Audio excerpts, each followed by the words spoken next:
Hi everyone, nubkeks here. Welcome back to Nub Raids. Plarium has been doing a really good job recently, actually. They've really stepped up their efforts to take a look at underperforming champions in the game, unpopular champions in the game, and give them some love, give them some buffs that rescue those champions from obscurity and actually give them a purpose in the game. And I want to talk about 7 more in today's video, 7 champions that Plarium has not got to that I really hope that they will. So yeah, I hope that you'll enjoy this one. And of course, if I leave out one of your favorite champions that you think really needs a buff, needs something changed about their kit, of course, let me know down in the comments. And hey, make sure to subscribe and hit that like button while you're there. Now, I'm actually going to start off with a bold choice here, guys. A bold choice, and I'm going to say that Ethos needs a bit of a buff.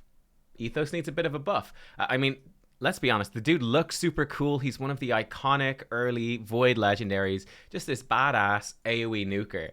And when I say he needs a bit of a buff, I really actually do mean just a bit. He doesn't need a crazy amount, but he does need something, simply because of power creep.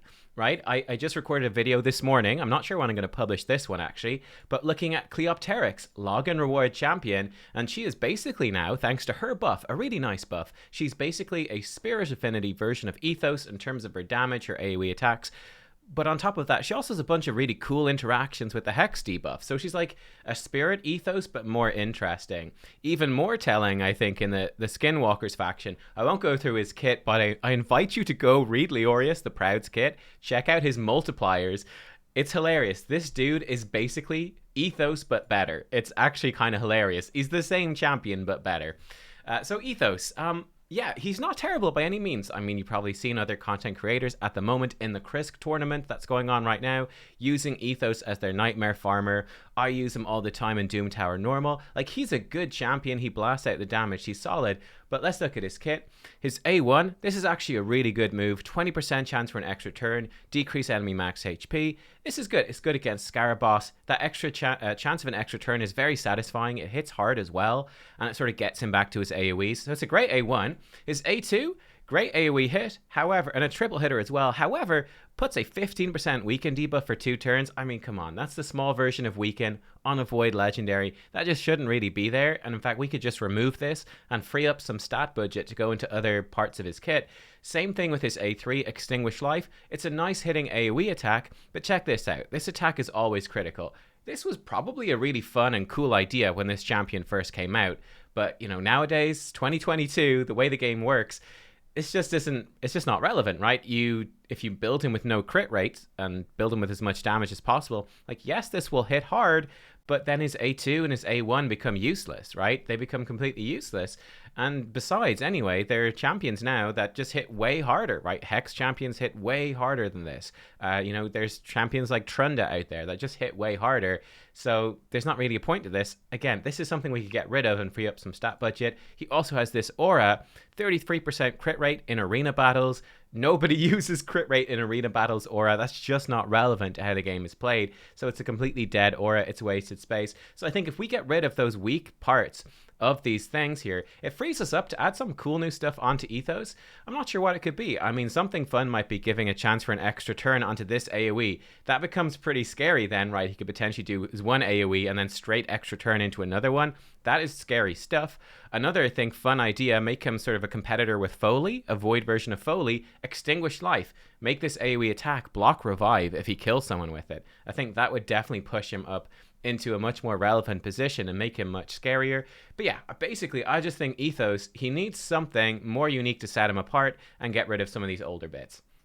Now let's jump to a champion that is likewise very, very old. Black Knight. Black Knight. Now Black Knight, unlike Ethos, unfortunately, does not look cool. Black Knight, he looks like a rare champion masquerading as an epic. That's kind of what I think of poor old Black Knight here. He does not look good. Okay, I actually like his helmet. I think his helmet design is pretty cool. It's got a distinctive silhouette. That's cool. But the rest of him looks terrible. I mean, look at this weapon. This looks bad. I mean, if you had this weapon in real life, you'd still be embarrassed. It's that bad. Again, Black Knight, he's got a few cool ideas in his kit, but it just doesn't quite work together. His A1, really good chance to provoke. It's a great A1, damage based on HP. His A2 is also interesting. It's a 2-turn cooldown when booked, continuous heal, increased defense on all allies for 2 turns. So it's basically a permanent increased defense, continuous heal. That is actually, it's cool. It's pretty decent. There's other champions that do similar things now, but that's still pretty cool. Then his A3 is where things really start to fall apart. Last Breath, damage based on attack. Hello? He's got 900 base attack. What is this? Attacks all enemies. Damage increases according to the amount of HP this champion has lost. And then he has a passive that's obviously supposed to tie into it. 2-turn cooldown. Puts unkillable on him for 1 turn if incoming damage exceeds 15% max HP in 1 attack. So I think a relatively straightforward way actually to make Black Knight better. Number 1, redo his base skin. He looks terrible. I mean, we've got this whole new skin system coming in. I suspect they're just going to sell better skins, but I would love if they came up and touched up some of these old champions that just look bad. But fix the skin. That would be step 1. I think actually step number 2, I would actually change lower visor. I would change this to a continuous heal and an ally protection buff for 2 turns on a short cooldown. The idea being that, well, here's the thing, right? If he's supposed to be doing damage based off of the HP he's lost, it's kind of counterintuitive if he's healing himself and he has increased defense. It makes it difficult for him to actually lose that HP. It doesn't really make sense. Ally protection will redirect a lot of damage to him and ensure that, yeah, he is going to go low on life. Maybe make this Valorous trigger if he loses 30% max HP in 1 turn or something, so it can trigger with ally protection, otherwise it might be bypassed. And then come in with Last Breath here, change it to HP based damage scaling and make it actually smack, right? And then I think also perhaps add in heals him based off the damage that he does. So it'd be a simple idea that Black Knight comes in, he puts ally protection and healing on his team, he gets nuked down pretty low, survives as unkillable, then he does a big smacking hit himself when he's low on life and it helps him heal back up. I think that gives you like a cool idea, a cool concept to the character. It makes sense that this idea of a Black Knight, that he's, protecting people, like he is a protector, but he's also pretty edgy. He's pretty, he's kind of out there in his methods, and I think that would fit well. Yeah, I don't know, just definitely needs more. Maybe this could be, take it off Ethos, make this a guaranteed crit, and we could just build him with HP percentage gloves, or maybe like crit damage gloves and HP percentage chest or something like that. Just give him something a little spicy to make him more interesting. Next one I want to talk about, number 3 then, is Queen Eva. Queen Eva, so she is again an OG legendary. Unlike Black Knight though, she looks damn cool. Like, she is badass. She looks absolutely amazing, I think. So, absolutely kudos to them on that. They designed a really cool champion this early on in the game. The issue I have with Queen Eva is that she just sucks. She's really bad. She's really, really bad. And it's kind of weird because she's the queen of the Dark Elves. She should be a really cool character, right? She should be a notable legendary in the game. Queen of the Dark Elves. And I mean, look at the other Dark Elf legendaries. These are some of the most powerful legendaries in the game. They're so good. I mean, even Astrolith is good these days as a counter to Stone Skin. Queen Eva just sort of really stands out as just being objectively bad, objectively terrible in the midst of all of that. So number 1, she has really high base attack, which is cool, but her multipliers are really low, so she actually doesn't hit very hard, which sucks. 19% crit rate in all battles, it's okay, but not great. Better than Ethos, but still not great.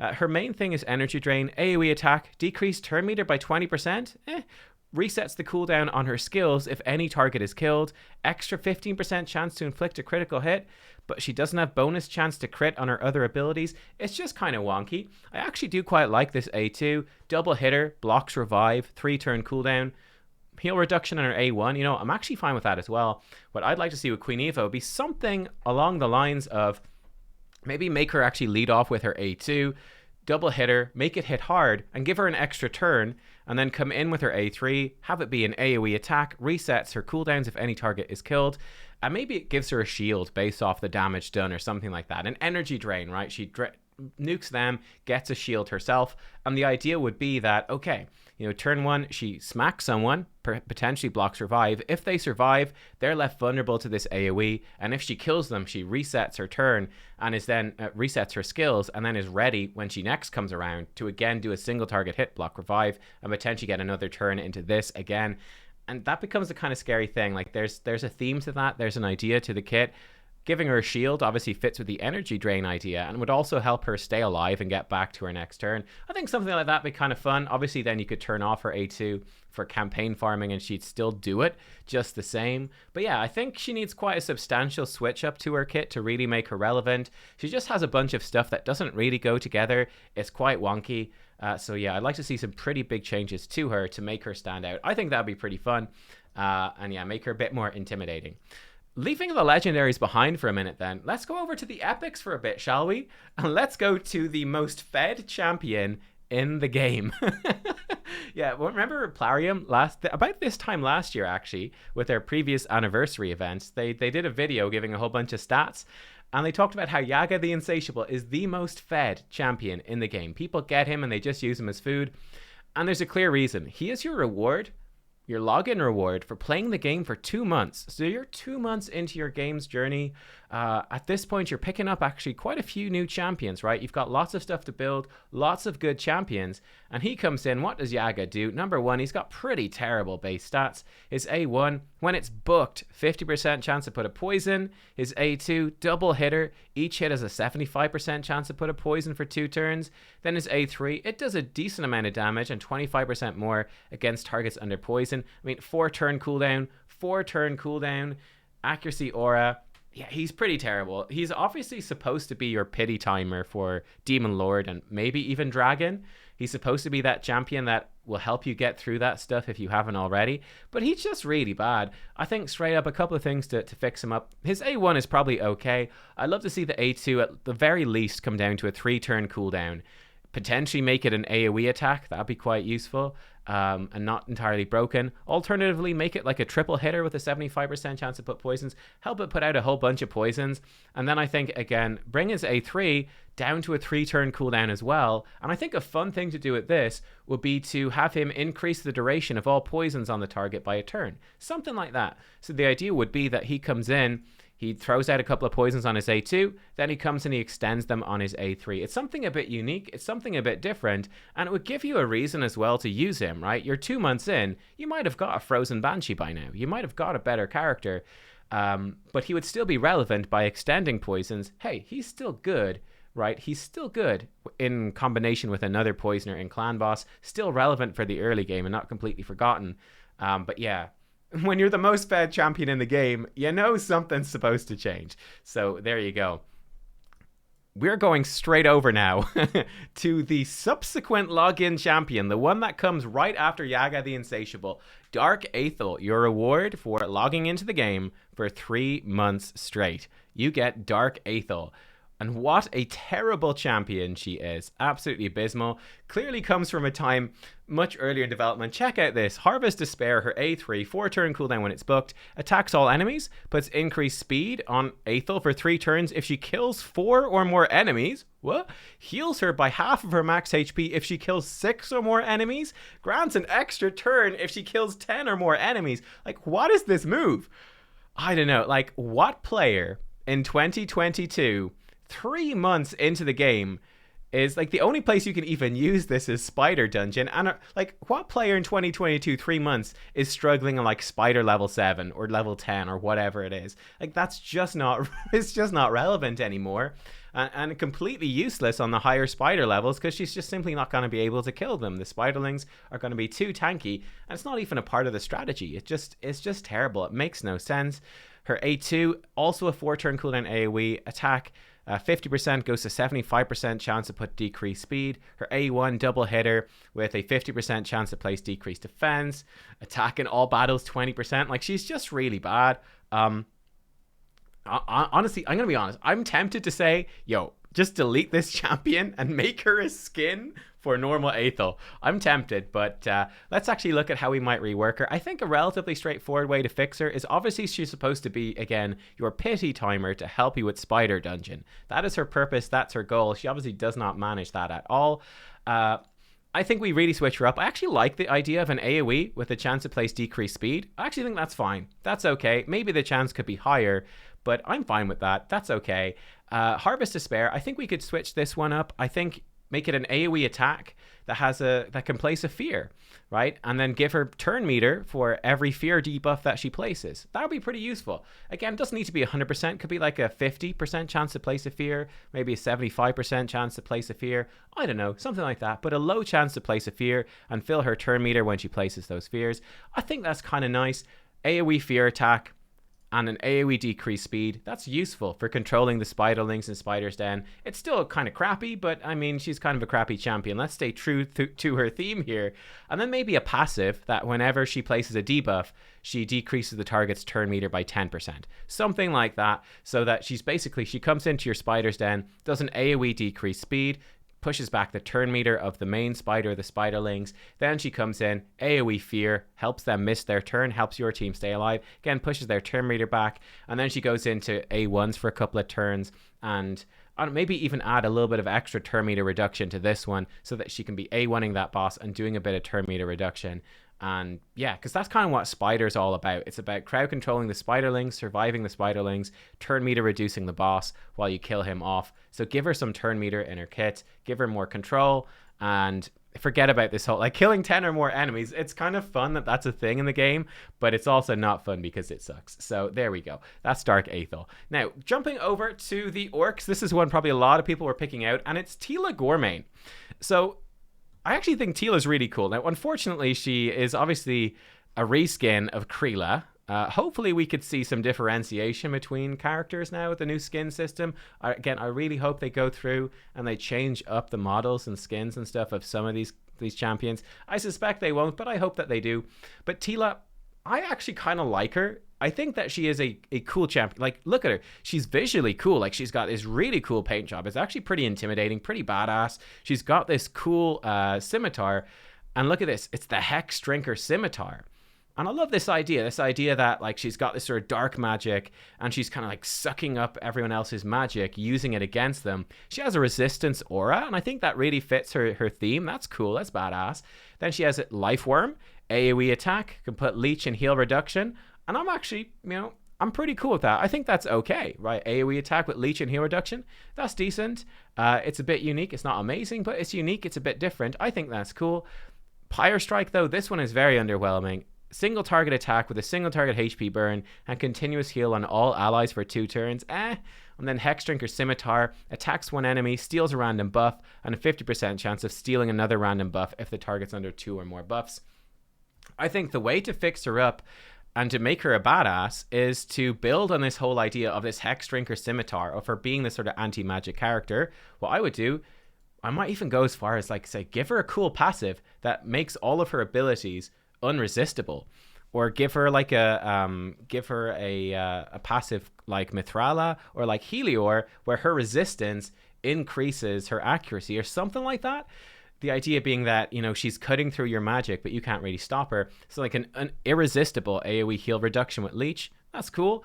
And then Pyre Strike, I think make this like a single target attack. Maybe make it, if she crits, it puts HP burn, AoE on all enemies, and AoE continuous heal on your team as well. And I think then she starts to feel pretty cool, right? You can go in and you can say, okay, don't need to build any accuracy on this character. I can just go in and I can build her with high HP. She's a HP based damage dealer, up her multipliers a bit, build her with crit rate, build her with crit damage, and she comes in, she's got like an AoE smack, which puts out leech heal reduction. She comes in, single target crit. If she crits, boom, Pyre Strike, it explodes. Everyone is burned. Your team is healed. You're kind of like really thriving off of like using the energies of the enemy team against them. And then, yeah, stealing the buffs is actually, again, pretty cool, fits with the kit. I think that would be cool. An interesting way to switch it up, mix her up, and give her a good place in the game with like some irresistible debuffs and stuff like that. Irresistible buff steals would be powerful, fits the theme, and I think it would be pretty cool. So there you go. That's my thought on Tila, I should say. And then finally, we're going to, believe it or not, the second newest Void Legendary in the game. Now, the new Yumiko, she's terrible, needs a reboot. No. Of course, we're going to Jinguan. Jinguan, again, he looks super badass, right? He's got this cool shield. He's got swords sheathed behind the shield. He's got a giant's hand on the shield because why not, I suppose. He's a pretty big, beefy dude himself. He's got this cool axe. Problem with Jinguan is that he's bad. He doesn't really do anything that's very useful at all. And it's a bit depressing because you would think he'd be much better as a new legendary come in, right?